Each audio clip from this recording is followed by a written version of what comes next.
I want to thank everybody for coming out this afternoon, and I really want to thank the Chamber and BAS Broadcasting for help kind of pull us all together for this, I think, is a great event. I love to get together with other business people and organizations in the community to try and collaborate together and figure out new ways on how to build and grow our businesses. And so today we're going to focus on how to brand your business and learn how to make your business stand out across all forms of media. Now again, my name is Josh Randall and my company's Leammer Media, and we specialize in like web design, digital media, and video production. And what we kind of built our business off of was kind of a mix of a 50-50. We have general businesses and nonprofits we work with, but I do a lot of political campaign work. And they kind of have a lot of crossover, if you will, in terms of the different various types of media that you take advantage of on how to promote yourself and how to build your brand, whether it's as a business or as an individual in a campaign. Time is money, and thank you for taking the time to come out here and learn a bit more on how to brand your business. We're going to really go into what I call like the 30,000 foot view of your brand initially. Most of you probably already know what a brand is or have thought of your business or organization in some way. But then we're going to go a little bit more micro and talk about the marketing bridge and then get into some of those mediums that you can take advantage of for your business and build your brand on. So, you know, growing up, I loved G.I. Joe, Mask. You know, if you were a girl my age at that time, maybe it was Disney and Barbie and those kind of things. And we built emotional connections with these brands. And as we grow up, we mature, we make more money, our interests and our loyalties to brands change. So like for me now, I'm a big Apple fan. And to tell you, to be honest, their branding works, because literally every Apple product I've ever bought has broken, and yet I still continue to buy Apple products. And this is still here. I've only owned it a couple months, so just in due time, I'm sure I'll send it in for service. But be able to create those positive experiences, and it has given me positive experiences, believe it or not, is why I'm loyal to that brand and why a lot of us remain loyal to these brands up here today. Now, some brands actually stumble and they fall through and have some issues. You know, Tiger Woods is a perfect example. Having your wife smash out the back of your SUV window with a golf club and then waking up to the entire world reading about it, not necessarily great for your brand. But what that shows is if you can build a great foundation for your brand, you can recover from things.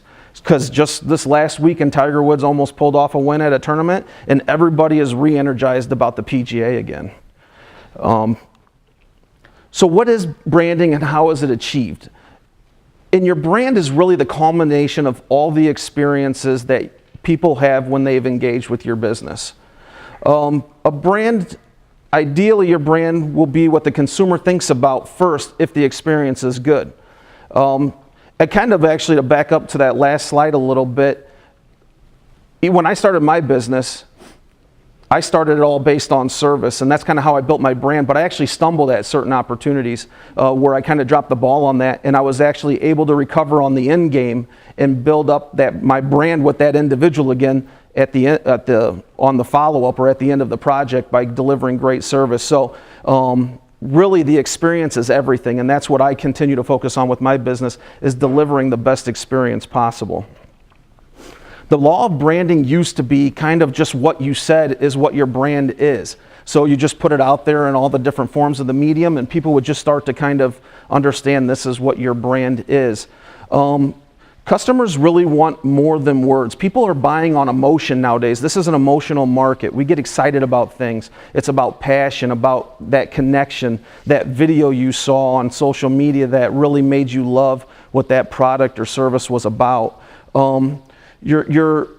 How you set yourself apart from your competition matters. What actions you make what actions make your business stand out? You know, do you deliver on what you say you're going to do? That's all different ways on how you brand your business nowadays.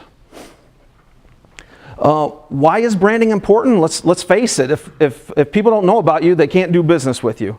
So being at the top of a person's mind is the most important thing. And so through advertising and all those channels, you can work your way to that position. It's again important that people think of you in a favorable way. Share of mind at the end of the day equals share of market.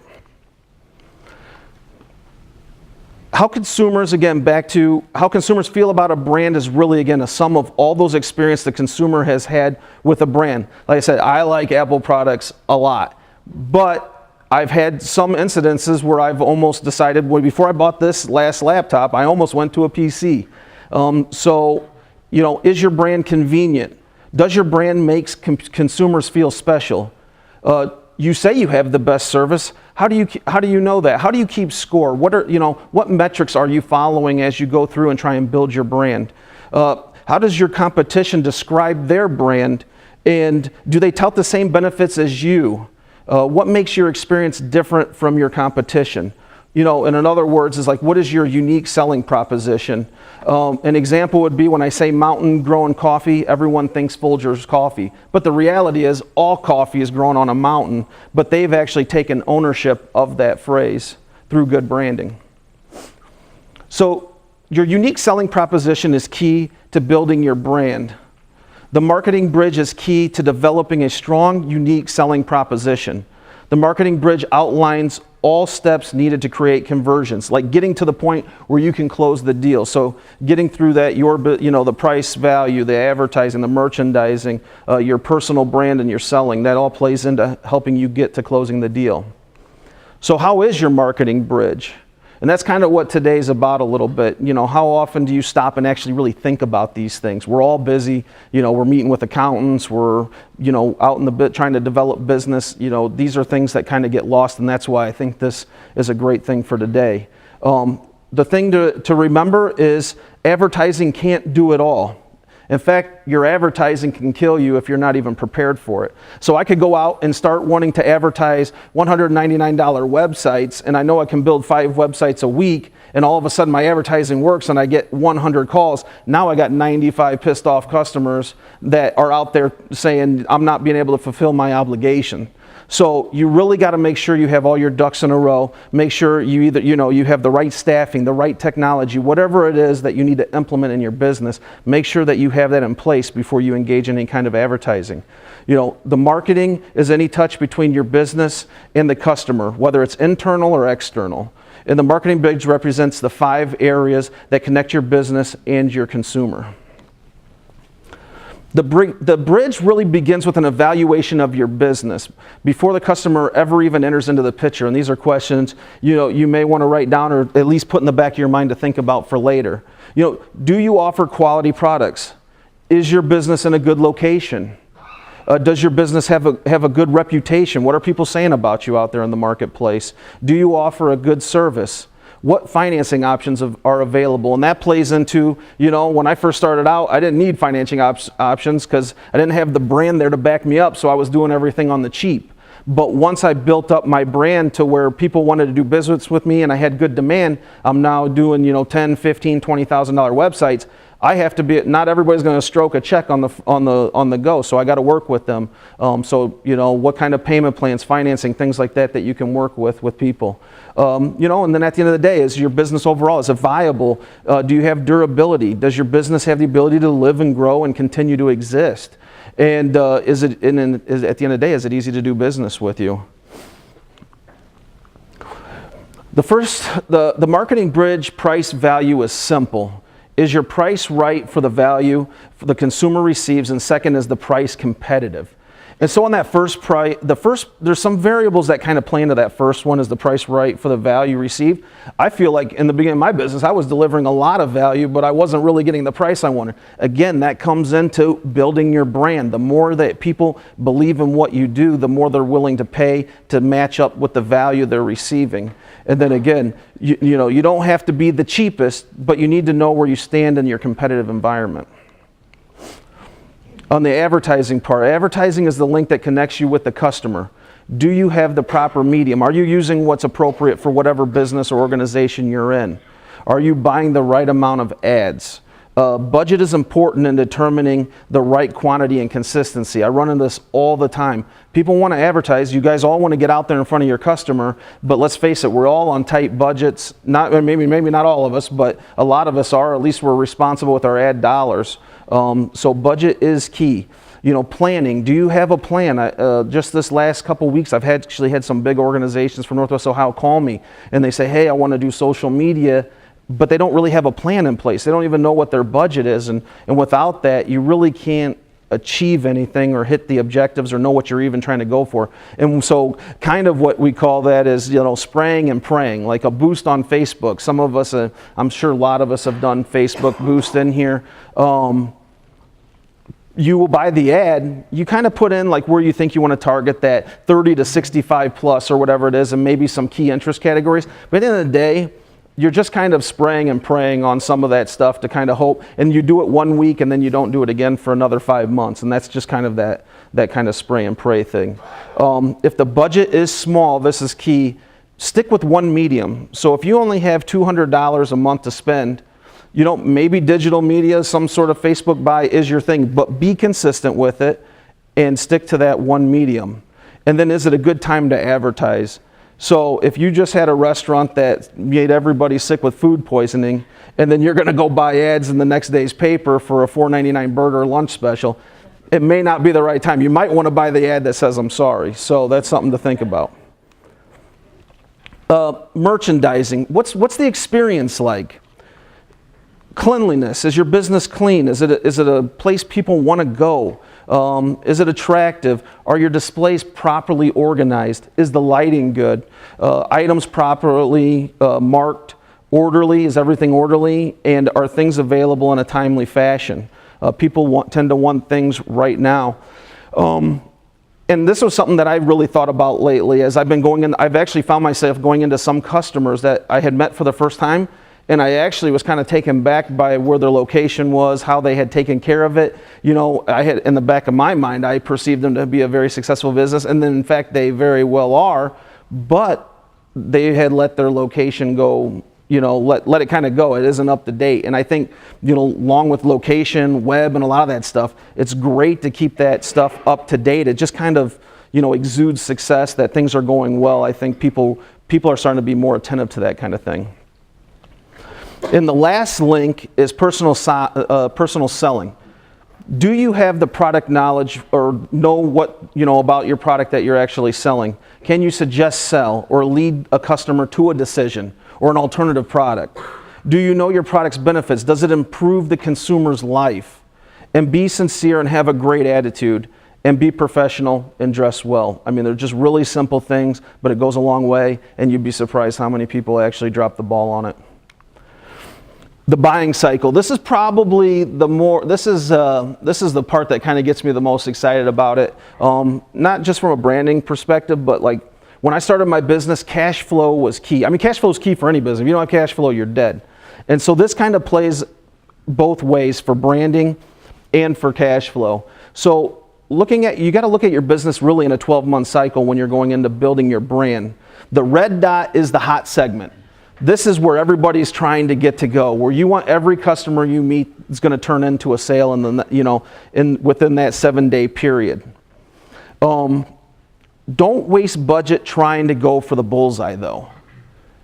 You really want to aim for the whole target actually. You want people that are closing the next 7 days, but I also like to know that I got business coming in 3, 6, 12 months from now, and that's a big part of building your brand and getting your advertising out there. Aim for the whole target. Look at it not just in terms of branding, but in terms of your cash flow. Make sure you strategize that you're capturing that whole thing. Market share. Every product category you think of has a share of the market. So when you look at this circle, think of this as, this is the pizza market right here, and let's say it's Sandusky County.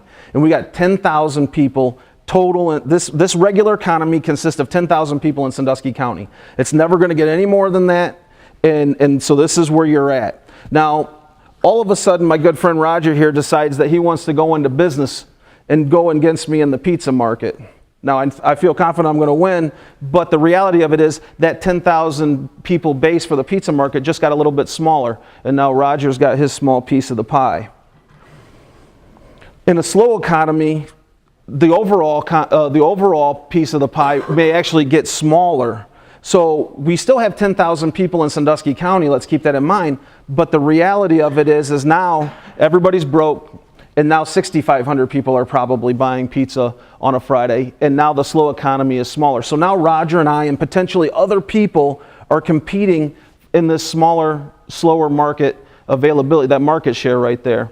And so what you need to do actually is double down on your advertising if you're able to in the slower economy. This is how you continue to build your brand and grow market share. So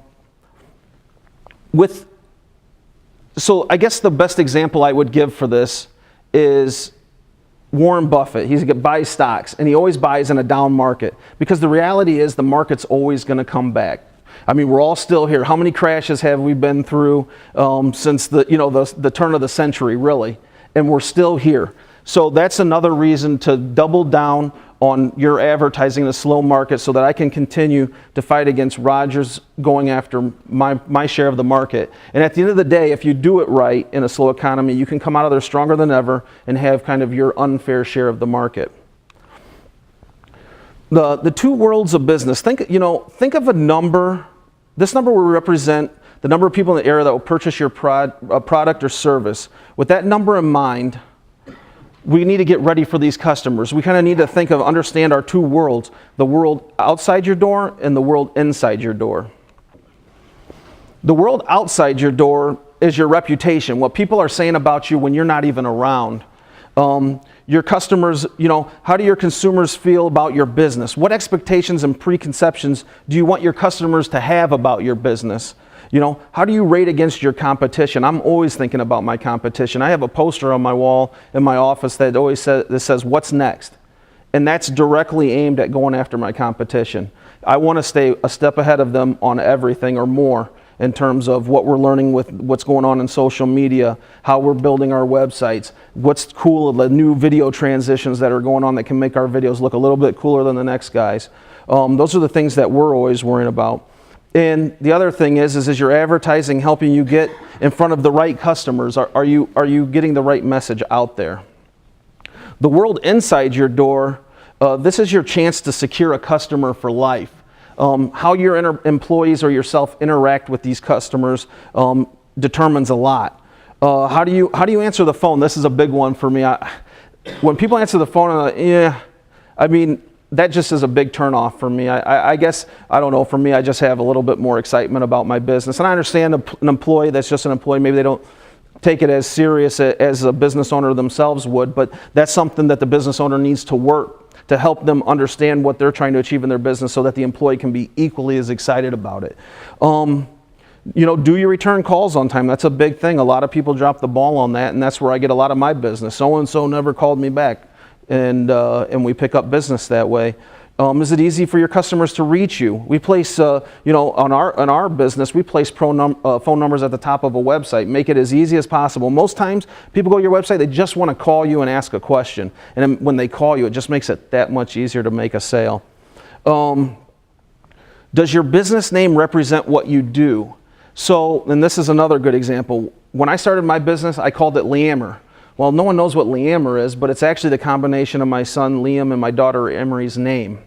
And at the time, we were just doing web, so I guess it just didn't really matter. But we started doing digital media and started doing the video production side of the business. And so in 2018, we actually rebranded ourselves, renamed ourselves Leammer Media. So you still may not know what Leammer is, but you definitely kind of have an idea when you see the media part what you're probably getting into with us.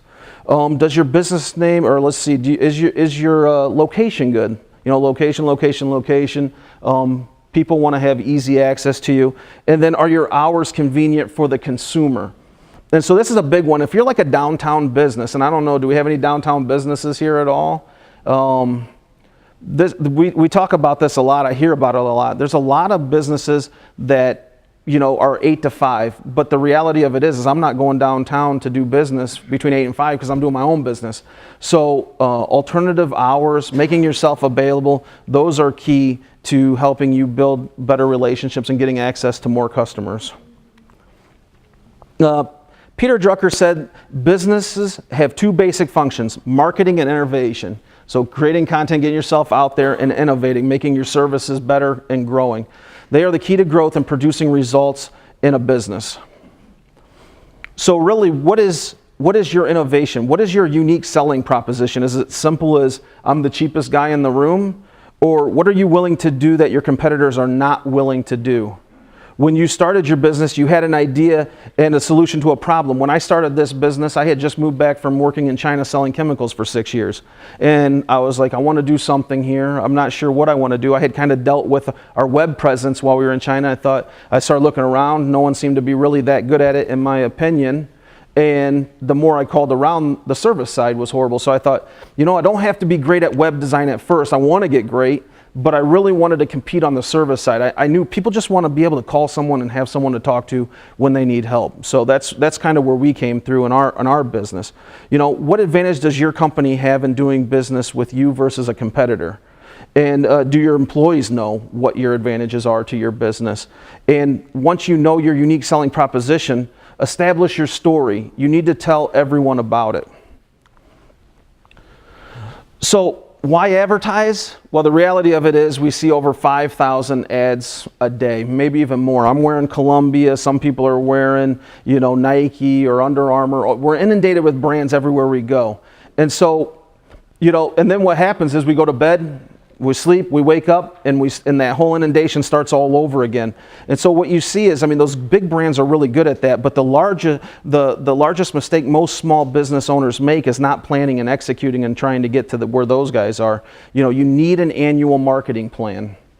Advertising is going to keep your business healthy if done right. Advertising builds your brand and maintains leadership. It really, when you're advertising, one, it reminds your current customers about you, but it also helps you secure new potential customers. You know, all advertising at the end of the day works if done correctly. These are brand leaders who continue to advertise. I mean, Nike, I mean, Heinz, McDonald's, Budweiser, all these guys. These are companies that have very good market share in their segments, and they didn't just like get big and then decide to quit one day. They created an experience customers wanted. And one thing to keep in mind is that once they develop their great business, they just continue to keep advertising.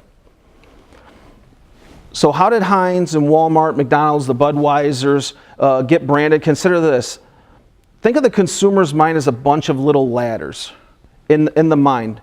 These ladders represent various product categories, whatever they may be. And you really want to work to get your business on one of those rungs. That way, when people think of your business, they have a positive thought and want to do business with you. So, you know, like when I say fast food and hamburgers, you're probably going to think McDonald's, Burger King, Wendy's. They have effectively branded themselves so that they're on our ladders in our mind. So that's something, you know, you can do that by developing jingles, different kinds of mediums, whether it's through social media, but you want to work to get yourself on the rung of the ladder. Let's talk about the components of a brand.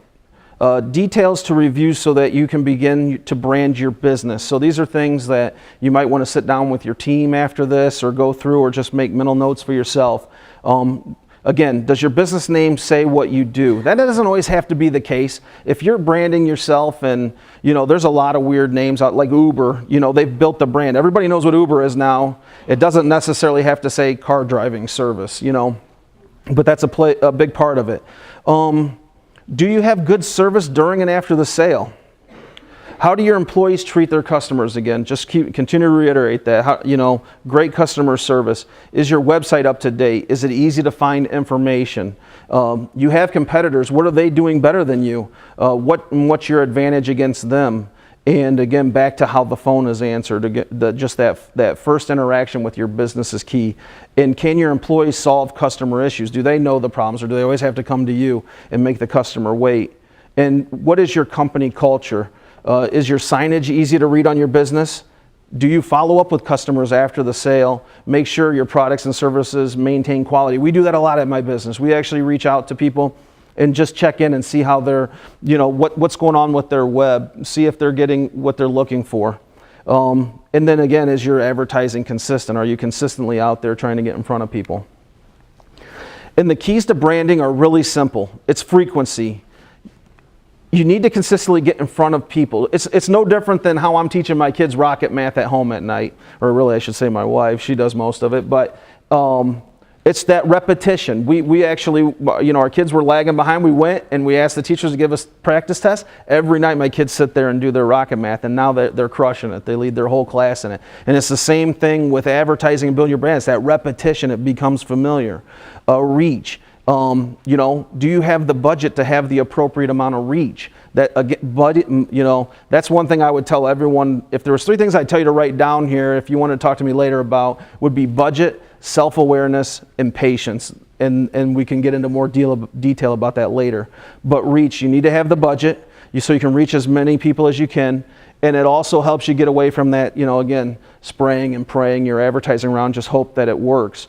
Make sure that you have a great message. Talk to the consumers about what matters to them. In my campaigns, I do polling. I ask the voter, what matters to you right now? Then I can take from that how I want to brand my candidate, how to get their messaging out there so we know what's important to the voter, so we're getting them solutions to the questions that they have. Consistency, back to the plan. Do you have a 52-week plan on how you're going to brand or market or advertise your business?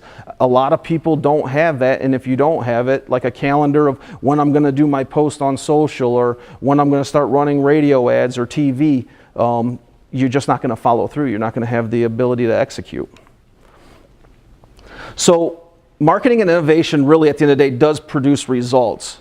The more that I've gotten out there and built my brand, the more I've innovated my business. And innovation for me is as simple as going out and buying a camera and going out and start shooting videos.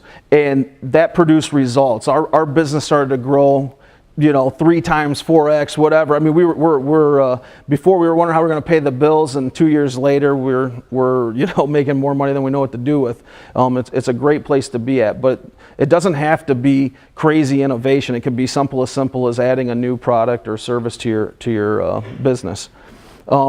Now that you have an innovative product or service, now is the time to advertise. We've handed out a packet to you that you should see in front of you that covers each advertising medium. And the packet really covers the advantages and the disadvantages of each medium. And so some of the mediums that we're going to talk about today are newspapers, billboards, network TV, cable TV, direct mail, yellow pages, digital marketing, and of course radio. So let's jump right into newspaper. There are a lot of great options for advertising and some that may be fading. You know, newspapers have been around for a long time. A lot of people in your communities are very familiar to them. The newspaper is a very personal thing. And they're generally a good main news source for the local economy, if you will. But for me, like, it's not necessarily always an attractive medium. I think it's geared towards an older demographic nowadays. And the phone is really the new newspaper, if you will. If I want to know what's going on, I'm on Facebook. I got a Flipboard app. I go to CNN, whatever it is that I use. I'll go there and get my news before I'm not a subscriber to the newspaper, and I think most people my generation aren't as well. So in my mind, the newspaper's had its place. It's just a little less relevant. I still use it in my campaigns, but I don't know that it would be my go-to medium in a day-to-day advertising campaign. I have really a love-hate relationship with billboards. I see their value. I use them in my campaigns. I've never recommended a business to use one. Again, billboards have a super small window, a few seconds to really capture the audience's attention. The other side of it is as scary as it is, how many people do you look around driving down the street looking at their phones and trying to drive? They're definitely not catching a billboard while they're doing those 2 other things. So that's a huge thing. And the billboards kind of remind me of the old saying, like, I know half of my marketing's working, but which half? So, and because I've had customers and clients that have used billboards outside of things that I've recommended, and then they come back and they're like, well, I don't know if it worked. And then the other side of it is putting up a billboard for a month or 2 and then not doing it anymore after that. Again, that just gets into that frequency and repetition. It's just not going to work for you. Network TV. Network TV is a good medium because you still have a lot of popular shows on TV. Everybody's got a TV in their house. Most people got several TVs in their house, but Great buy times for me, I've used TV in campaigns actually, and great buy times for me is on the network TV is like the morning shows, the evening news, prime time. All of those are still actually pretty popular mediums if you're trying to build your brand and get your message out there. The other side is though, if you're just a small business owner, TV, you're probably not going to have the budget going into, I mean, TV is expensive. You know, when I buy TV, I'm spending $30, $50, $60,000 at a time to get the appropriate message out there. So, again, I also think TV tends to be geared towards older demographic, if you will. The issues facing TV are the DVR and cord cutters, people that are going to Netflix, you know, the Apple TVs, the Rokus, those are having a big effect on network TV. And again, just TV is that big ticket item. Cable television is actually different from network TV. I mean, there's hundreds of cable TV channels, but what's kind of nice about cable TV is that you have all these individual segmented channels. So you got like the Discovery Channel or HGTV. So you can actually target individual channels that may relate better to your business than others. So, you know, you're going to see Home Depot and Lowe's on the HGTV more than you might see them on one other cable network channel. So the other thing is that you do have hundreds of channels to choose from.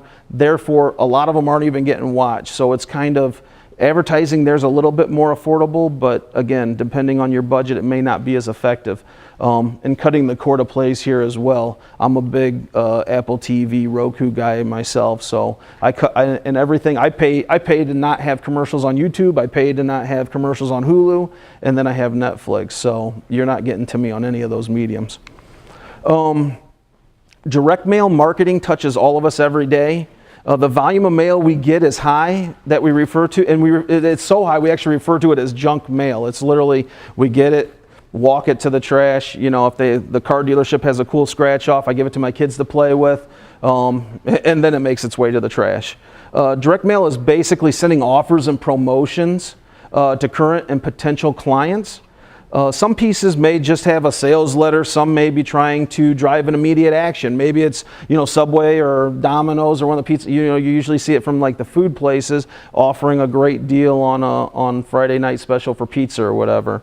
So, and that way you could use that to drive conversions right away and get into that hot spot, that 7-day window.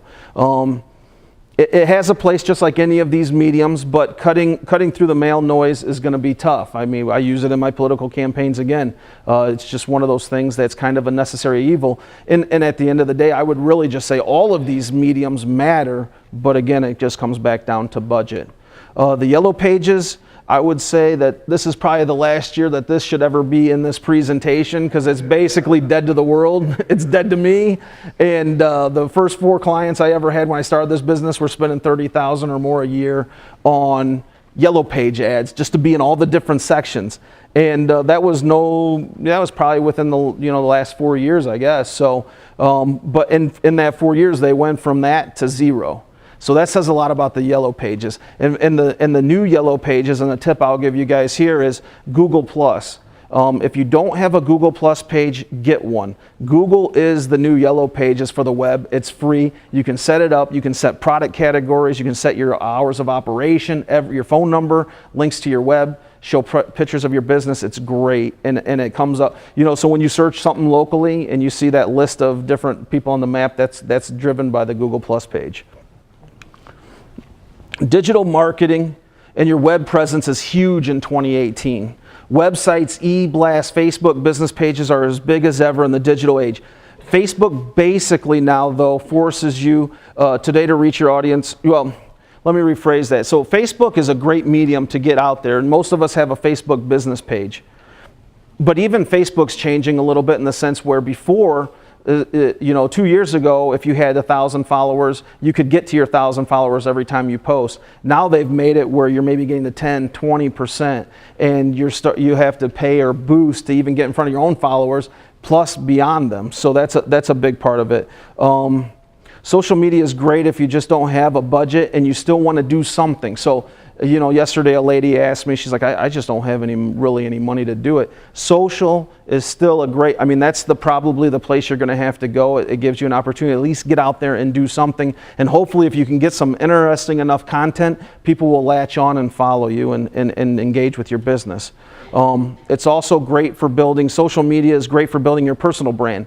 So one of the things that I have developed, I think, fairly well is I have a business brand, my Leamer Media, people are familiar by, but in the political world, everybody knows Josh Randall as an individual brand as well. I have people calling me right now asking me to run campaigns in 2020 because I've never lost a campaign that I've run. And so so I've just become the go-to guy. I have people calling me from Fremont up to Toledo, down to Columbus to get engaged. And so my individual brand has become that you know, even if someone tried to come in and say, I'll do your campaign for cheaper, they probably wouldn't even go with that person just simply because they feel that like I'm like a security blanket to them in the campaign world. So building your individual brand is good as well. Digital gives you an opportunity to tell your story and get that message out there, that storytelling aspect, putting the videos on social, letting people understand what your business is about. But again, digital is one of those things that kind of falls into that category of if you're not following the analytics or if you don't have things set up correctly, it's kind of one of those things where I'm not sure which half of my marketing is really working there, you know. And then the other thing I always tell people, likes don't pay bills. At the end of the day, people get obsessed with like, oh, that's got 300 likes. So what? It doesn't mean anything really at the end of the day. Word of mouth is still the best and easiest way to close business. Again, my campaign business. I get a lot of campaign business because everybody says you got to use Josh Randall. I get a call, you know, almost every week. Hey, so-and-so said to call you. Word of mouth, huge. Problem with word of mouth is, though, it can go the other way. Maybe someday I lose a campaign and that person that was recommended to me is going to go back out there and say, don't use Josh Randall. He doesn't know what he's doing anymore. That could be a huge problem. And then, so this is why you need to have a complete marketing bridge to bring that all together, and a marketing plan in place. So, radio best duplicates the word of mouth. And I guess before I even get into this, I should probably tell you, the radio station was actually one of my first clients I ever had when I started this business. And we fought all the time in meetings. I was like, radio, what, you guys don't know what you're talking about with radio, you're crazy. We're going to go all digital with some of the stuff and try and build up your social profiles and things of that nature. But the more I had done campaigns and started to integrate radio into my campaigns, the more I fell in love with it in terms of being an affordable medium and getting out there. So again, radio best duplicates word of mouth, but people think of local radio kind of as their trusted source, especially in this area. They go there for their sports, their weather, their news updates, school closing, those kind of things. You know, everywhere I go, I shoot a lot of video at like tool and die shops, or if I'm in a doctor's office, I hear the radio stations actually being piped in, whether it's at the secretary's desk or it's actually piped in through the whole factory facility. Radio just kind of seems to follow you around. Radio is intrusive. You can't, just like right now, maybe you don't want to be listening to me, but you kind of have to, even if you're trying to zone out. You know, you're picking up things even though you may not want to. And so that's what's great about radio. Radio is intrusive. You just can't avoid it. Radio has the best reach of any medium out there. And with frequency, you have a strong 1-2 punch with that medium. Radio does face competition sometimes from some of those outside, or you might think of like Pandora or Spotify or whatever, but at the end of the day, they really only have about 6% of the market space. And in a local market like this, your local stations are you're gonna do best by them. I've looked into both mediums, and the local market has really been the best for my campaigns and some of my other clients. You know, radio rules. Radio is the top reach medium for all adults of all ages, highest among the traditional media channels. And local radio is the best medium to brand your business. It reaches 94% of consumers each week. It's 24 hours a day, and it's extremely affordable. So like if we all started buying radio and then they don't have bandwidth and the price goes up, maybe someday radio isn't that great of a medium, just like what happened to Google AdWords. Google AdWords used to be super cheap when it started. Then we all went into like Google AdWords, ran it up, and now you want to get a certain keyword, you're paying $20, $30 a click, and you don't even know what you're getting for that click in some cases. So, radio is extremely affordable, and you get a lot of bang for your buck out of radio. You can reach the narrowest or the most broad demographics. Again, like I said, it kind of follows the listener everywhere. Whether you're in the car or you're going into work, in some cases, you just can't avoid it. It's going to be there. Most people don't change the channel actually once they're driving down the road. I think the number is something like 92 out of 100 people actually listen to all the commercials on radio when they're listening to it. And radio is the last medium generally that reaches the consumer before they make a purchasing decision. And then again, the mind works by ear. You think of passive media like newspaper, direct mail, the yellow pages, they all go in the trash. I mean, I got yellow pages in our neighbor. I can still see the yellow page things laying on the ground outside the neighbor's house, unfortunately, That's just where that stuff goes. They all, network, cable TV, and radio, they are all intrusive, so they all play in, but again, in terms of affordability, you're at two different ends of the spectrum when you're talking about TV and radio and cost. Thousands of songs, and this is another one. My son, we got him Amazon Alexa for Christmas, and now he listens to Kids Bop all day long, and so now all of a sudden he knows 1,000 Kids Bop songs that he sings in the shower all day long. Drives me nuts. But radio's intrusive. We all know thousands of things, whether it's jingles or certain songs, and we didn't even want to learn them. We just know them, and that's the power of radio. The 4 elements for a successful radio campaign is you got to target the right customer.